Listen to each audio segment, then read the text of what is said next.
Sony presents here on the IFA in Berlin its new flagship, that's the Xperia XZ.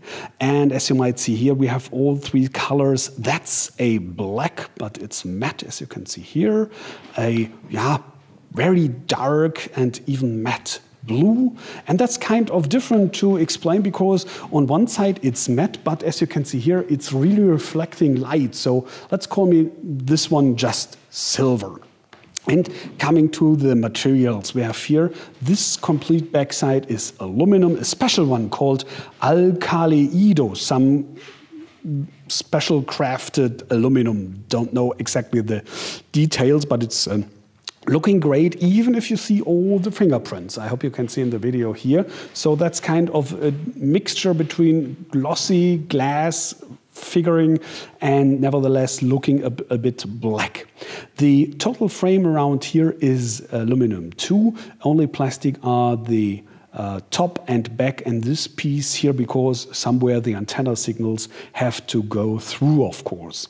Main focus has been on the camera. Of course, it's Sony, folks. So it might be the same like on the Xperia X, if you remember, when you heard here 23 megapixels. But there has been new hardware and software especially. First of all, let's start with the autofocus, this one here. And the little tiny white dot there, that's a new sensor for colors.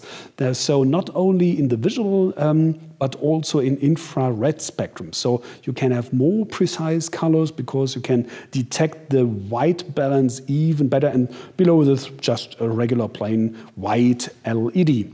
On the front, 13 megapixels, plus also with some new feature, the 5-axis stabilization. It's not an optical stabilizer, just optical on the Z-axis, like the Xperia X, but now on all 5 axes. So don't matter how you hold your phone, it shall be stabilizing very well. Of course, Sony is telling us so. And that's the same here on the front for selfies. And if you have ever had that problem with shaky selfies, especially if it's getting a little bit low light conditions or something, I hope, let's knock on wood, that this one is really working that well as Sony is promising here.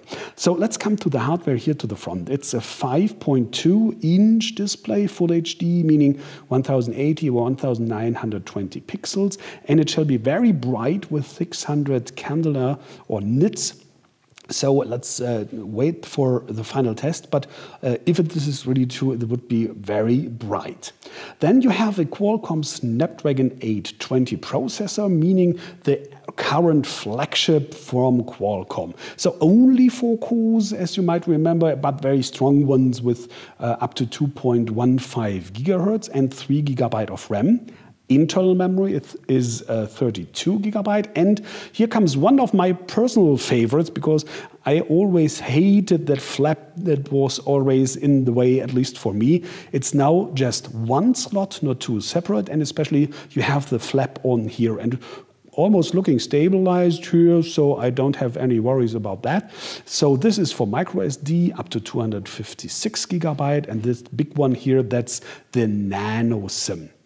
And if you look very carefully, you may, I hope so at least, see here the rubber things around, that rubber edge. So this is a hint that the Xperia XZ is now once more, finally, again, IP65, IP68. So meaning you can, if you want to, drop it into water 1 hour for 30 minutes for 1 meter. So you have to be a little bit careful, because if you go to a swimming pool with chlorine, or if you go to the salt water in the sea, this is something special, because, you know, salt and rubber, that's the first one, and especially chlorine, you know that problem. So I would be careful with that. So if it's dropping into the water, at least go with sweet water after it, so that it's cleaned up.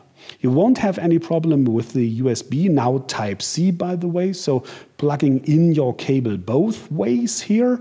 This is open, so just be careful that it's dry. At least have a like this one, or something before you plug in, especially if you charge this one. 3.5 millimeters headphone jack here, of course. And while we are charging, I'm just remembering that Sony also told that you once again will have that QNOVO technology I explained to you on the Xperia X. So very carefully charging the battery. And now with the new software feature that it learns when you will, for example, wake up or usually charge your phone, and then it will detect, okay, normally he's standing up at 7, for example, so he's just 90% at 6 o'clock, for example, and starting at 6:50 or whatever, just to give the full 100%, to have the complete charging the most possible few time, so you know the very low ones and the very high levels for battery is not so good. So one more thing to be careful with the battery here. And when we're on the software, you have some new features here, for example, like assistants telling you, hey, you have more than 20 or 30 of these things here in the notification center. Wouldn't you be lucky if you have some less, for example? So some of these assistants, or here is that battery thing I wanted to show with the battery optimization, things like that. Or for example, the cleaner. Let's go, I guess it was in storage over here, smart cleaner, and then advanced. See this, for example. So the smart cleaner, you might know this feature is detecting, for example, just one that you have an app not used for, let's say, 2 days or 4 days or whatever, and it's still in the RAM, in the working memory, so won't you shut it down. This is doing automatically unless you fix some apps over there to stay permanently in the working memory nevertheless. So things like that making usage easy.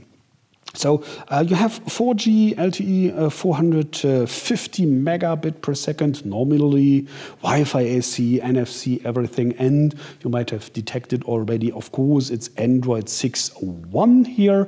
Yeah, don't ask me for Nougat, please, because I don't get any answer here. Of course, it's coming to these models, but don't ask me when. Even if it's this year or next year, I don't have a clue at the moment, at least, but it's coming. Somewhere, somehow. Battery fixed, of course, built in 2,900 milliamps. We have to see if this one is enough. And last of all, of course, dimensions. It's 72 by 146 millimeters at 8.1 millimeters, 161 grams, I told you. So this is kind of a heavy weight, yeah, but a classy one, I would say. So not too light and making a too cheap, feeling too cheap or something. So I hope you got what I mean. So this is enough, I hope, at least for the first quick impression here from the IFA in Berlin, from the Sony booth with the Xperia XZ. It's coming mid of October, and price, recommended retail price is €699, at least here in Germany, Europe, including tax. Prices, of course, may vary depending on countries. Thanks for watching, take care, and bye.